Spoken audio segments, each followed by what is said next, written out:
हमें नेतागिरी करनी है, ना हमें किसी को वोट दिलाना है। ऐसा ना हो कि वो ज्वालामुखी की तरह ये यात्रा फट पड़े और सांप्रदायिक दंगा हो जाए, इसलिए इस यात्रा पर प्रतिबंध लगाया जाए। ये नफरत भरी यात्रा होगी और इससे पूरे देश का माहौल खराब करने वाला होगा।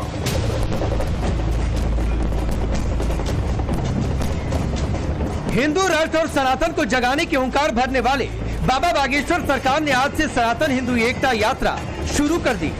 मध्य प्रदेश के छतरपुर से आज से ये यात्रा निकल चुकी है। बागेश्वर धाम से शुरू हुई यात्रा 29 नवंबर तक ओरछा धाम में जाकर पूरी होगी। बाबा बागेश्वर की यात्रा का मकसद एक ही है, देश के सनातनियों को जगाना, सोए हुए हिंदुओं को जाति पाति के बंधनों को तोड़कर एकजुट करना और हर सनातनी को हिंदू होने पर गर्व होने का एहसास करना।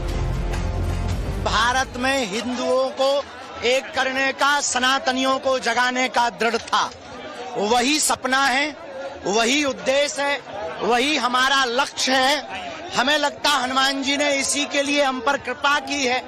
जो जात पात में हिंदुओं का विभाजन हो रहा, जो बिछड़े और पिछड़े लोगों का, ये जो पिछड़े और बिछड़े लोग हैं जिनसे हम मिल नहीं पाए, जिनसे बात नहीं हो पाई, तो हमारे मन में यही था कि हर हाल में हम इन पिछड़े और पिछड़े लोगों को मिल पाए। सनातनियों का देश है तो हमें तो बस जगाना है, हमें तो उनको मिलना है। हमारा सपना ये है बस, और कुछ भी नहीं। बटेंगे तो कटेंगे, बिल्कुल बेझिझक। जातियों में बटेंगे तो निश्चित रूप से कटेंगे।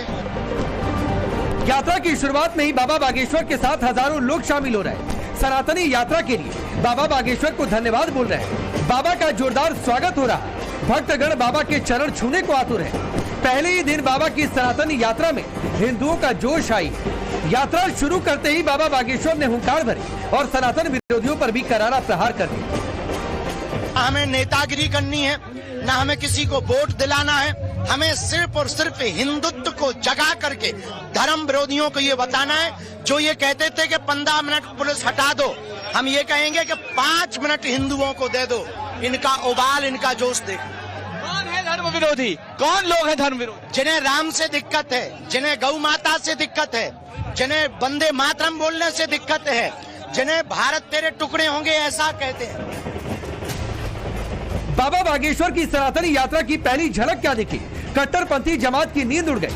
पहले ही दिन यात्रा पर सवाल उठा। ऑल इंडिया मुस्लिम जमात के अध्यक्ष मौलाना शाहबुद्दीन रजवी तो इतने आग बबूला हो गए कि बाबा की यात्रा को सांप्रदायिक दंगा भड़काने और नफरत फैलाने वाला बताने लगे। मौलाना शाहबुद्दीन का मकसद एक ही है, किसी भी तरह से सनातनी एकजुट न हो पाए और यात्रा पर बैन लग जाए। इस तरीके से यात्राओं का कोई औचित्य नहीं है, कोई मतलब नहीं है।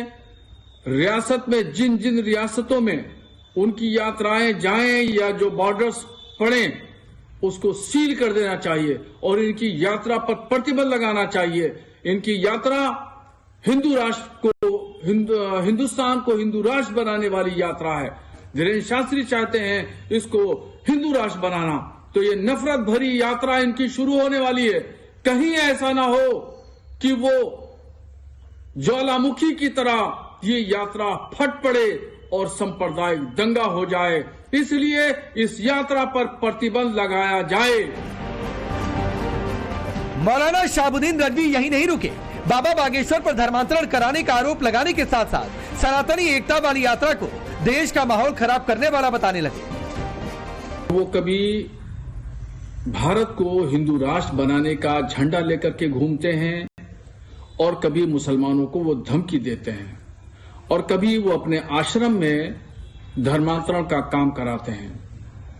100 से ज्यादा मुसलमानों को वो हिंदू बना चुके हैं। धर्मांतरण के मामले में वो दोषी पाए गए हैं और अब जो आज से उनकी यात्रा निकलने वाली है और ये यात्रा 160 किलोमीटर चलेगी, ये नफरत भरी यात्रा होगी और इससे पूरे देश का माहौल खराब करने वाला होगा।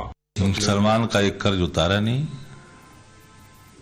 मुसलमान भाई ने मौके पर उनको मदद के अर्थ का उसका तो कर्ज उतारा नहीं है। चले यात्रा करने के लिए इसके पास धार्मिक आचरण नहीं है, सनातन कर्तव्य नहीं है, सनातन आचरण नहीं है, सनातन व्यवहार नहीं है, सनातन मर्म नहीं जानता, सनातन का बोध नहीं है इसे। धर्म को कमजोर इस देश के अंदर में यही छद्मवेशी लोगों ने किया है, कमजोर सनातन धर्म को। देखिए ऐसा है, जब से योगी आदित्यनाथ जी यहाँ के चीफ मिनिस्टर हुए हैं, कुछ बाबाओं में भी ये होड़ लग गई है कि शायद वो भी उनके मुकाम तक पहुंच जाए।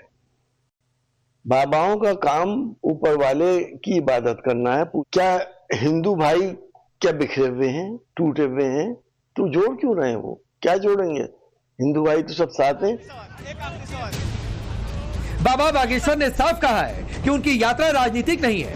कांग्रेस नेता जयवर्धन सिंह ने भी बाबा बागेश्वर की सनातनी यात्रा का स्वागत किया है। तो मुझे लगा कि मैं भी आज यहाँ हाजिर होकर महाराज जी को समर्थन करूं।